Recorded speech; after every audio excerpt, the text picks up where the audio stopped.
Olá, estamos de volta com o Atos do Dia e nesta quarta-feira vamos falar sobre assuntos relacionados à política regional, principalmente sobre as cidades de Pindamonhangaba, Guaratinguetá e Lorena, né, Éder? É isso aí, estamos no local mais aconchegante aqui do Atos, que é a nossa sessão café, né?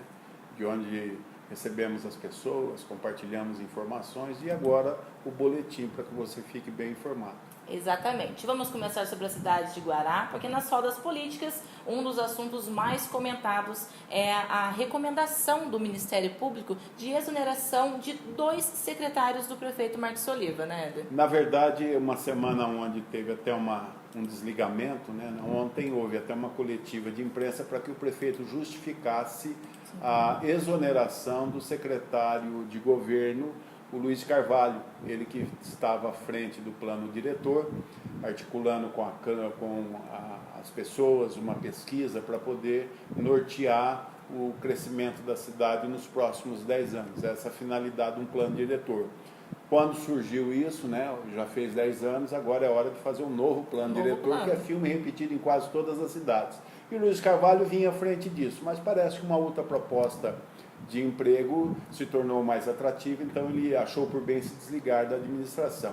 O prefeito Marcos Oliva reuniu o povo, né, a imprensa, para poder justificar a sua saída, dado a relevância do assunto que essa secretaria está tratando agora, mas a Câmara vai tomar partido nisso aí, e vem agora o setor da Câmara, onde deve promover mais audiências públicas. Com relação ao pedido, a recomendação do Ministério Público de Guaratinguetá ao prefeito Marcos Oliva para que exonere também mais dois dos seus secretários, é ele e o Felipe Murad, que cuida da parte de turismo, que organiza as festas, já o segundo carnaval que ele organiza, muito detalhista, muito perfeccionista, né? Com louvor ele fez um carnaval contento do pessoal da cidade, os carnavalescos, e também o Bira, secretário de planejamento da cidade, uma pessoa bem técnica que já reúne experiência de governos passados. Ele foi secretário de planejamento do governo Júnior Filippo, governo passado Júnior Filippo,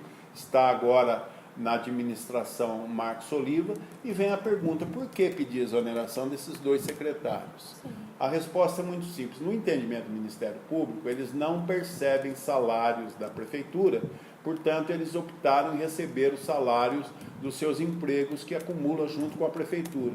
E o Ministério Público prevê praticamente um prejuízo em termos de carga horária com relação à prefeitura. Não significa que é uma ordem para exoneração. É uma recomendação. E quando o Ministério Público recomenda, precisa ter uma justificativa, essas coisas. No parecer da classe política que norteia o gabinete do prefeito Marcos Oliva, não existe dolo e nem irregularidade nessas contratações, dá para seguir normalmente. Vamos ver o que vai acontecer. Nós estamos dando fato como bastidores, né? Sim. Porque afinal de contas o Atos tem essa veia política no meio dessas cidades todas. Nós estamos passando algo que hoje é comum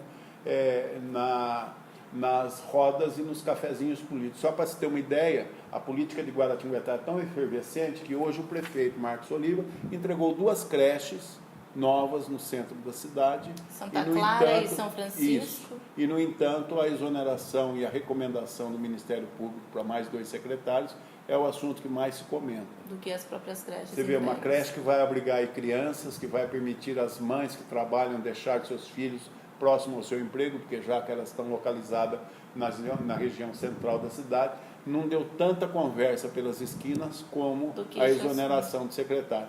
Dizem bastidores, hein, gente, que uma das motivações do Luiz Carvalho em pedir seu afastamento da prefeitura é porque, em meio à elaboração do plano diretor, ele conseguiu uma proposta de emprego, teve uma coisa assim, bem atrativa do ponto de vista financeiro.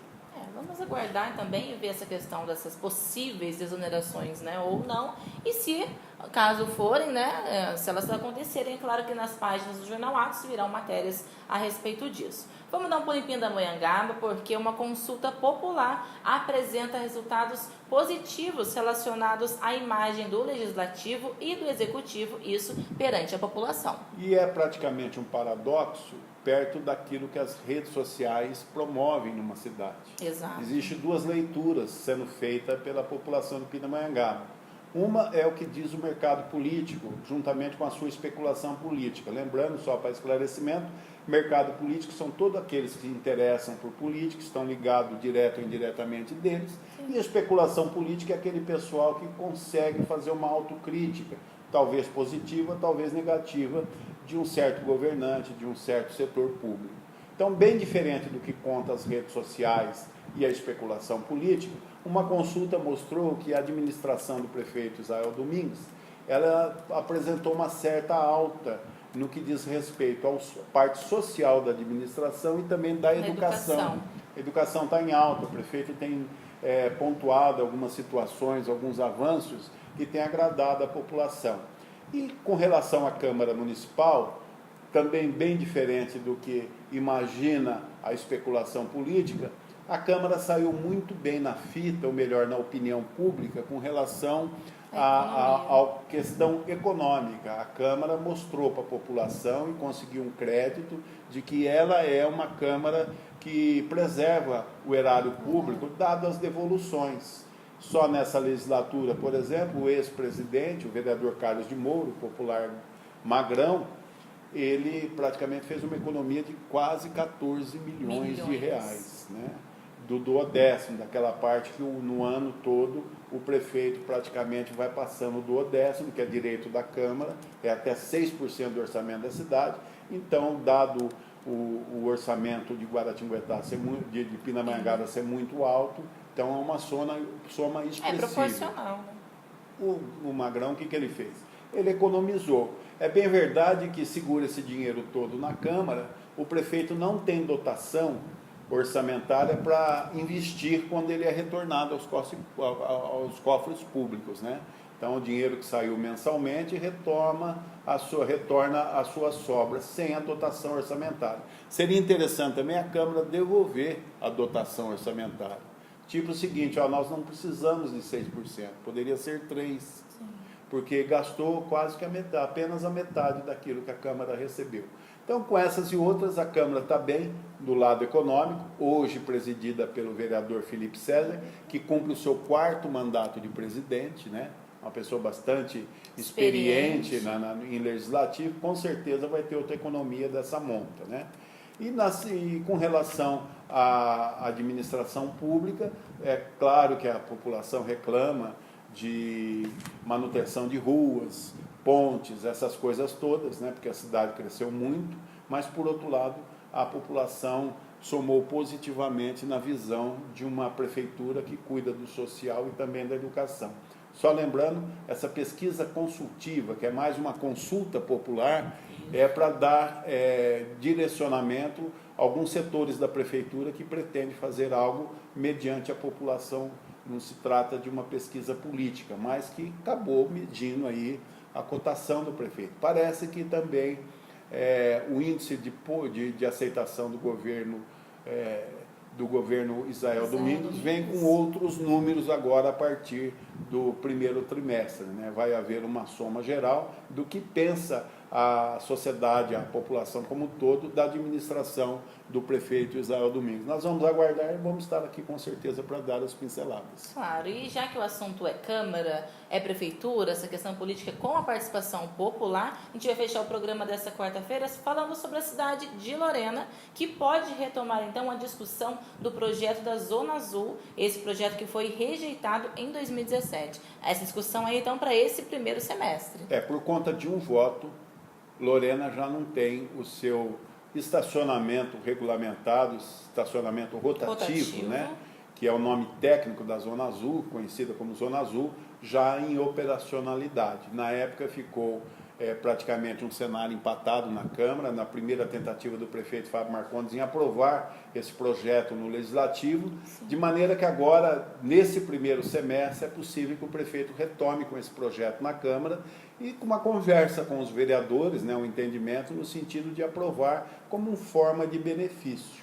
Um dos exemplos é a Praça Rosendo Pereira Leite, que está sofrendo uma reformulação geral na sua alça viária, né? Estão chamando até de anel viário ali, né? Anel viário é quando, mas enfim, é o nome popular que está se dando. Ali está sendo uma repaginação todinha na praça e vai vir a sua segunda fase, que é a parte de paisagismo, de decoração, de iluminação. O trânsito, paralelamente, vai fazer as sinalizações, né?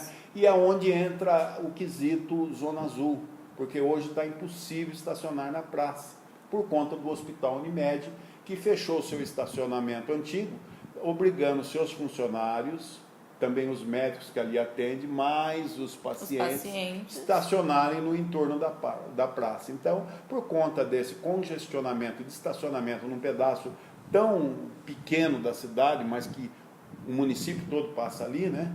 Vem a segunda fase e bom seria, o prefeito pensa no caso em discutir com a Câmara, é claro que com cada vereador, né, para ver aí a sua disponibilidade, as suas visões em aprovar o estacionamento rotativo na cidade. Vale dizer que teve vereador rejeitando o projeto por conta de interesses pessoais. Parece que tem vereador que indiretamente tem até estacionamento, interesse em estacionamentos públicos, né? Aliás, particulares na cidade, aí complica a situação. E em 2017, só para complementar, antes do voto de Minerva, então, do ex-presidente, na época, então, presidente, né, o Valdemilson da Silva, do PR, votaram de forma contrária os parlamentares Maurinho Fradique, do PTB. Preste bem atenção nos nomes. Maurinho. Quem votou contra? O Maurinho, o atual presidente, né, agora da Câmara, Valdir da Funerária, do PRB, Lúcia da Saúde, do PP, Samuel de Mello, do PTB, Elcinho Vieira, do PV, Pedro da Vila Brito, PTB, Fábio Longuinho, PSC e Alfredo, investigador, PV. O Alfredo que cumpria a vaga do Pedro da Vila Brito, né? Ou do Careca, se eu não me engano. Isso, verdade. O Careca Pedro, que já falei, se licenciou foi no período que ele ficou da locadora, com problema cardíaco, então assumiu o Alfredo, mas seguiu e o voto de Minerva do vereador Tão. Vereador Tão, que fez esse desserviço para a cidade, lamentavelmente. Vamos ver agora com a próxima discussão como vai se comportar a Câmara Municipal com relação à condição de se ter o estacionamento rotativo da cidade regulamentado através da Zona Azul. É claro que com uma metodologia moderna, uma maneira prática, com cobrança inclusive online, a pessoa vai ter aplicativo para estacionar essas coisas, e é o que vai facilitar, porque hoje é impossível estacionar no centro da cidade de Lorena. E caso algum vereador ainda tenha interesse em alguns, vamos supor, estacionamento particulares, pode ficar tranquilo que não vai faltar carro nem para a Zona Azul, muito menos para os estacionamentos particulares da cidade.